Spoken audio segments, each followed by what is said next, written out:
Hi guys.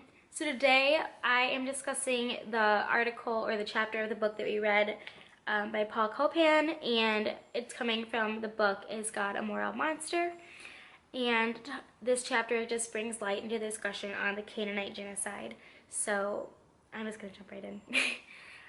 The first thing that I just want to point out that I kind of was asking, that my mind just kept going back to while I was reading the chapter and thinking about what I wanted to write for this, was just I feel like so often, and not just the Christian community, but just in general, a lot of people ask, like, why do bad things happen to good people, and like, why can there be so many casualties among the innocent, especially for believers, and we can see such horrible things happen to people that have the strongest faith. And I think a question that was just in my mind the entire time is, like, how does God allow these types of things to happen?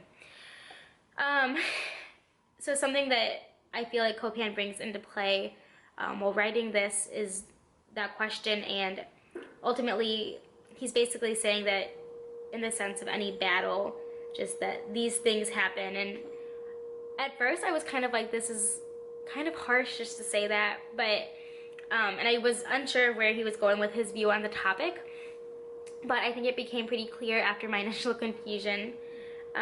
So Copan takes the stance that God ultimately did not command the genocide in Deuteronomy, as a lot of people say that he did, but I think he really explains the justice behind the genocide, in the sense that this is something that was temporary and unique to this situation, and that it was unrepeatable, so that it really wasn't going to happen again. And while he's addressing this, he does mention that this is, I think it's bold. He mentions that it's a bold thing to address this topic, just because it is so commonly asked but never really answered in depth. And I think it needs to be answered in depth, just because of if you don't add certain details, it might seem like you're saying something differently.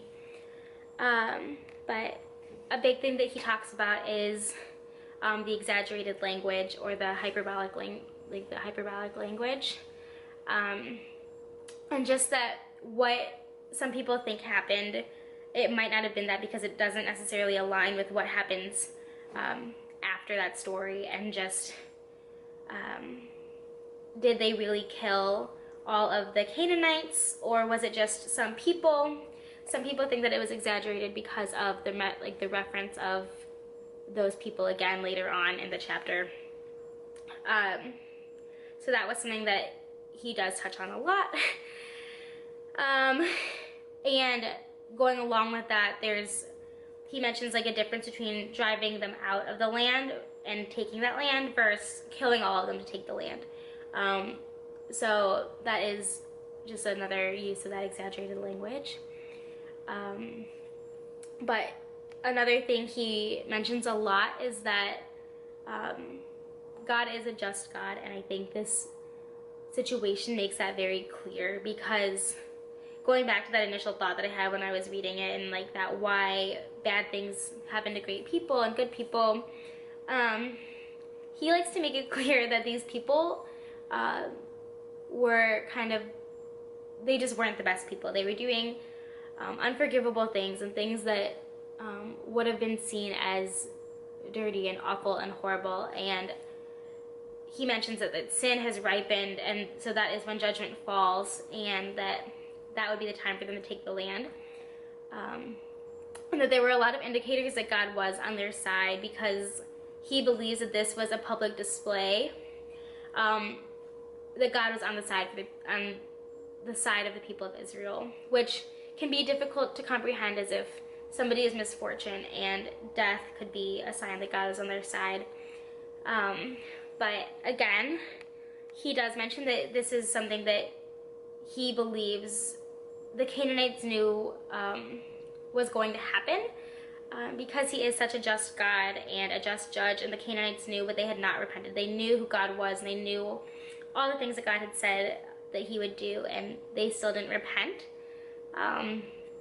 So even though God did ultimately command this harsh thing to happen, the morality of it all, his morality was not overturned. And when it comes to the innocent lives for those people that may have died, and whether they did repent or they just didn't know what was going on, I guess, that's where that phrase that Copan comes into play, is that in battle, like, those things just happen, which I think I'll get to, but I think that is the harsher part of it all. But ultimately, Copan does want us to understand that God has a wider view lens than us, and he sees the bigger picture of it all, and what we see as this horrible act. Copan says that this was a sign of his justness and a sign of how he was a just God and how he is a just God. And because of this doesn't compromise the justice of who God is. So my stance on the topic, I guess, going into that, is that I do agree with some of the things that he has to say. I believe that he didn't take delight in, or any type of joy in, the destruction that was caused, whether that actually be the total destruction or just or military casualties type of thing. I believe that all of the destruction that was done with a broken heart, and I truly believe that God doesn't delight in doing that, but I think it was because he's a just God, he needs to do that. And in Isaiah 61, it even talks about how we serve a God that loves justice, and he didn't just decide to do this to random people. Without any type of reason, he did this because of the mistakes that these people made and that they knew they had made, and they had time to repent, and they just chose not to. I don't believe this makes God immoral in any way, but I do believe it emphasizes his love for his people that do follow his commands and laws, and it emphasizes, again, his justness in all things. I think some people can argue, though, against that. A passage that I found that is commonly used to argue against, again, like, more harsh things that happen is in Job 34, and just that God will not act wickedly, and the Almighty will not pervert justice.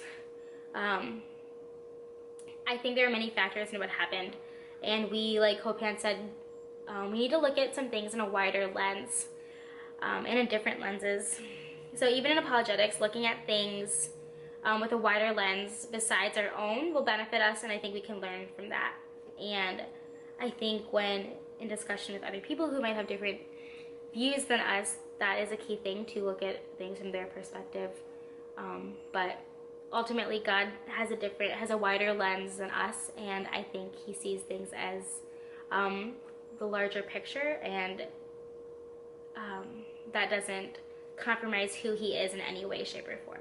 So, thank you.